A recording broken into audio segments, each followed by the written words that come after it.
स्वच्छ सर्वेक्षण 2020 की रिपोर्ट ने भी पलवल शहर को निराश कर दिया। देश भर के 425 शहरों में पलवल को 557वां स्थान मिला है।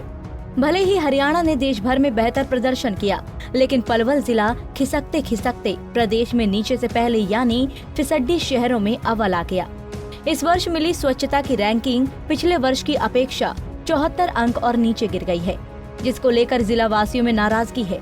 इसी के चलते जिला उपायुक्त नरेश नरवाल ने जिला प्रशासन की मीटिंग ली और जिले को स्वच्छ बनाने के लिए अधिकारियों को दिशा निर्देश दिए। उपायुक्त महोदय ने निर्देश दिया है कि किसी प्रकार का भी प्लास्टिक वेस्ट रोड के किनारे नहीं पाया जाना चाहिए, ना उसकी जनरेशन पॉइंट्स पर उसके तत्काल रोक लगानी चाहिए और म्यूनिसिपल सॉलिड वेस्ट की प्रॉपर डिस्पोजल की जानी चाहिए। इसके अतिरिक्त वायु प्रदूषण की रोकथाम के बारे में उपायुक्त महोदय ने सभी अधिकारियों को दिशा निर्देश दिए हैं कि वह हर विभाग जो अपनी जिम्मेवारी है उसके बारे में पूर्ण रिपोर्ट बनाकर 24 तारीख को इस कार्यालय में जमा करें। पिछले साल के स्वच्छ सर्वेक्षण में पलवल शहर को 283वां स्थान मिला था और शहर प्रदेश में नीचे से दूसरे स्थान पर रहा था।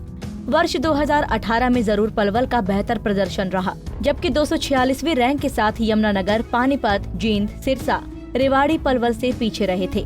लेकिन पिछले 2 वर्ष में ये सभी शहर पलवल को ढकेलते हुए आगे निकल गए। पलवल एनसीआर का तेजी से उभरता हुआ ग्रामीण बाहुल्य जिला है, तो इसे पहले सर्वेक्षण से ही शामिल किया गया था, लेकिन इस बार के सर्वे में पलवल हरियाणा में सबसे गंदा शहर बन गया है। सर्वेक्षण से बिल्कुल साफ जाहिर है कि बहुत गंदे हालात हैं, बहुत बुरे हालात हैं और मुझे तो ये लगता है कि इच्छा शक्ति की कमी की वजह से नगर परिषद की, प्रशासन की, हमारे विधायक जी की और साथ में मैं तो कहूँगी कि जो पलवल के सारे नगर निवासी हैं उन सभी लोगों की इच्छा शक्ति है ही नहीं। शायद कोई चाहता ही नहीं है कि अपने शहर को हम साफ सुथरा रखें। हमारी संस्था क्लीन एंड स्मार्ट इंडिया 3 साल से ये प्रयास करने में लगी हुई है कि पॉलीथीन का बहिष्कार करिए, डिस्पोजेबल बर्तनों का बहिष्कार करिए और मुझे ऐसा बिल्कुल मेरा मानना है कि अगर हम इन 2 चीज़ों का बहिष्कार कर दें, हम कपड़े का थैला, जूट का थैला इस्तेमाल करने लग जाएं और डिस्पोजेबल बर्तनों को हमेशा के लिए ना कह दें, तो 60% कूड़ा तो हमारे शहर का यूं ही कम हो जाएगा। अब बात रह जाएगी 40% कूड़े की। तो उसके लिए हमारा नगर परिषद कहीं हद तक उन्हीं की ये ड्यूटी है कि पलवल को शहर को साफ करना। नगर परिषद होता ही इसलिए है, लेकिन पिछले दिनों का जो रिकॉर्ड हमने देखा है, जो भ्रष्टाचार का जो हिसाब नगर परिषद में देखा है, वो कहीं पूरे पुराना इतिहास पलवल का उठा के देख लीजिए, कभी इतना नगर परिषद में भ्रष्टाचार नहीं मिलेगा। और मुझे तो लगता है इसके पीछे उनका प्रशासन और हमारे विधायक जी भी शायद कहीं ना कहीं उसमें सम्मिलित हैं। तो दोषारोपण में ये नहीं बिल्कुल कर रही हूँ, लेकिन हाँ, उन लोगों को जिम्मेदार इसके लिए मैं ज़रूर ठहरा रही हूँ और जहाँ हमारी पब्लिक जिम्मेदार है वहीं उससे कहीं ज़्यादा हमारी नगर परिषद जिम्मेदार है।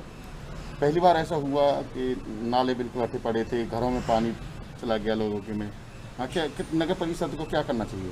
बिल्कुल नगर परिषद की ये ड्यूटी बनती है और स्पेशल बरसाती मौसम आने से पहले ये 1 महीना उन लोगों के लिए बहुत जी तोड़ मेहनत करने का होता है, जब जिसमें सारे नगर के जितने भी नाले हैं उन्हें सफाई कराई जाए। और मैंने सुना कि हमारे वरिष्ठ पत्रकार हैं ओम प्रकाश गुप्ता जी, उनके यहाँ पिछले 50 सालों में पहली बार उनके घर में पानी भरा है।